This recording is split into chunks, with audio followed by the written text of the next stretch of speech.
ওম শান্তি শান্তি শান্তি। কিন্তু আমি এও জানি যে অগ্নিবিদ্যা না জানলে ওই স্বর্গলোক লাভ করা যায় না। হে মৃত্যুদেব, আপনি ওই স্বর্গলাভের উপায়স্বরূপ অগ্নিবিদ্যার বিষয় বিশেষভাবে জানেন। আপনার প্রতি যেমন আমার পরম শ্রদ্ধা, তেমনি ওই অগ্নিবিদ্যার প্রতিও আমার শ্রদ্ধা আছে।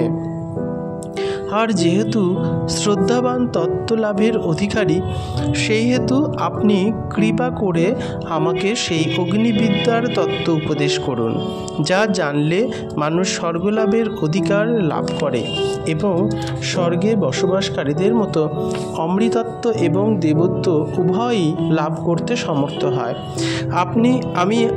আপনার কাছে এই দ্বিতীয় বর প্রার্থনা করি। হে নচিকেতা, আমি ওই স্বর্গপ্রাপ্তিকারক অগ্নিবিদ্যা বিশেষভাবে জানি, আর তা তোমাকে যথাযথ বর্ণনা করছি। তুমি মনোযোগ দিয়ে শোনো। এই অগ্নিবিদ্যা অনন্ত, অবিনাশী, স্বর্গদায়ক আর তার আধার স্বরূপ। তবে তুমি এই অগ্নিবিদ্যাকে অতীব গোপনীয় বলে জানবে। এই বিদ্যা একমাত্র বিদ্বান ব্যক্তিগণেরই জানার বিষয়, আর তা তাদের হৃদয়রূপী গুহায় বুদ্ধিরূপে বিরাজ করে।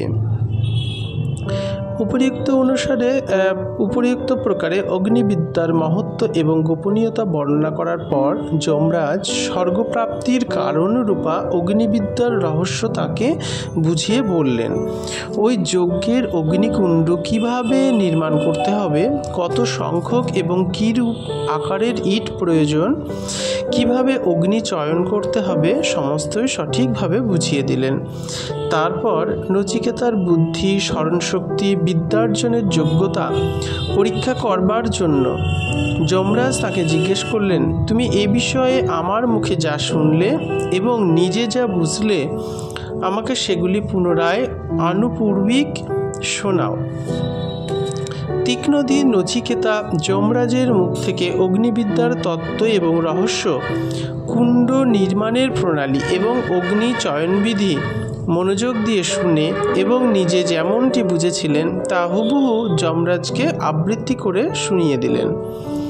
যমরাজ নচিকেতার এইরূপ স্মরণশক্তি এবং প্রতিভা দেখে খুবই সন্তুষ্ট হলেন এবং বললেন, মহাত্মা যমরাজ অত্যন্ত সন্তুষ্ট হয়ে নচিকেতাকে বললেন,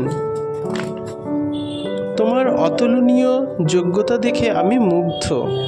তার জন্য আমি খুশি হয়ে এখন তোমাকে না চাওয়া সত্ত্বেও অতিরিক্ত আরেকটি বর দিচ্ছি। যে অগ্নিবিদ্যা তোমাকে উপদেশ করলাম, সেই অগ্নিবিদ্যা আজ থেকে তোমার নামেই পরিচিতি লাভ করবে। তৎসহ দেবত্ব প্রাপ্তির জন্যে বহু বিচিত্র যোগ্য বিজ্ঞানরূপী এই রত্নহারটিও তোমাকে উপহার দিচ্ছি।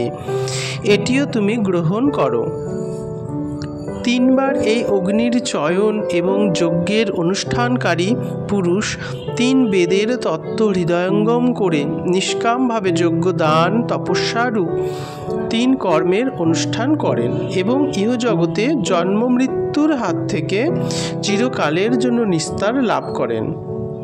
ব্রহ্মা থেকে উৎপন্ন এই যে জগৎ, সেই জগৎকে জানবার উপায় স্বরূপ এই আরাধ্য অগ্নিদেবতাকে যিনি যথাবিধি এবং শুদ্ধ চিত্তে চয়ন করে তার আরাধনা করেন, তিনি অপার শান্তি লাভ করেন, যা আমি লাভ করেছি।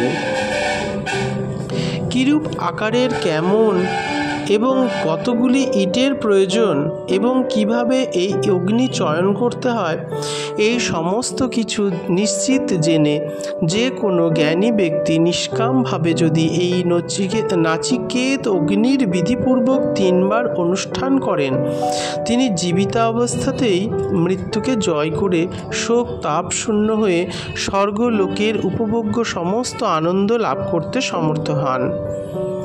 যমরাজ বললেন, হে নচিকেতা, স্বর্গলাভের উপায়স্বরূপ যে অগ্নিবিদ্যার কথা তুমি দ্বিতীয় বরে জানতে চেয়েছ, তোমাকে আমি তার যথাযথ উপদেশ দিলাম।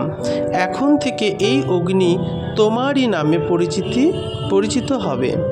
লোকে এখন থেকে এই অগ্নিকে নাচিকেত অগ্নি বলে জানবে এবং তার সাধনা করবে।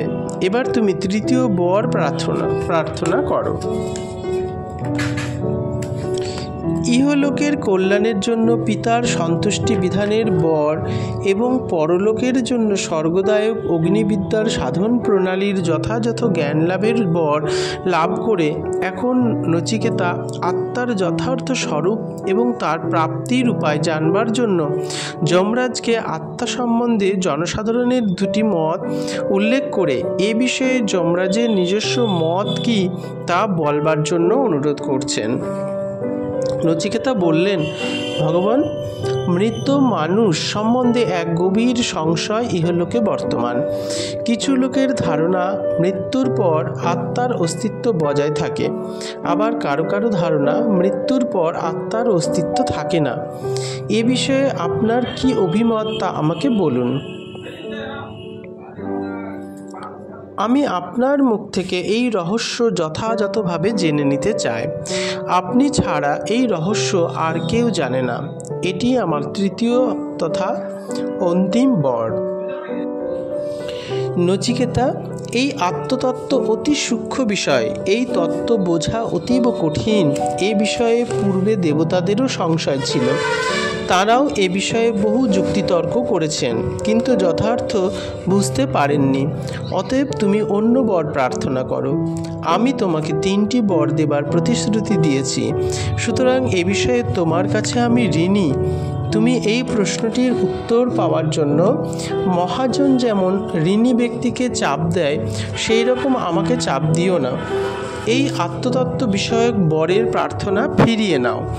আমার কথা ভেবে এই বরের আকাঙ্ক্ষা তুমি ত্যাগ করো, অন্য বর চেয়ে নাও। হে মৃত্যুদেব, আপনি বলছেন পূর্বকালে দেবতারাও এ বিষয়ে বহু তর্ক বিচার করেছিলেন, তবু তারা এ বিষয়ে কিছু বুঝতে পারেননি।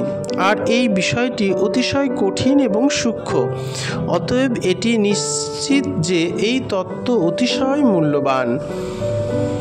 সুতরাং এমন মহত্বপূর্ণ বিষয়ের উপদেষ্টা আপনার সমকক্ষ আমি খুঁজলেও দ্বিতীয়টি কাউকে পাব না। আপনি বলছেন এই বরের পরিবর্তে অন্য কোনো বর প্রার্থনা করতে, কিন্তু আমার তো মনে হয় এর সমকক্ষ আর কোনো বরই থাকতে পারে না। অতএব অনুগ্রহ করে আপনি আমাকে এ বিষয়েই উপদেশ দিন।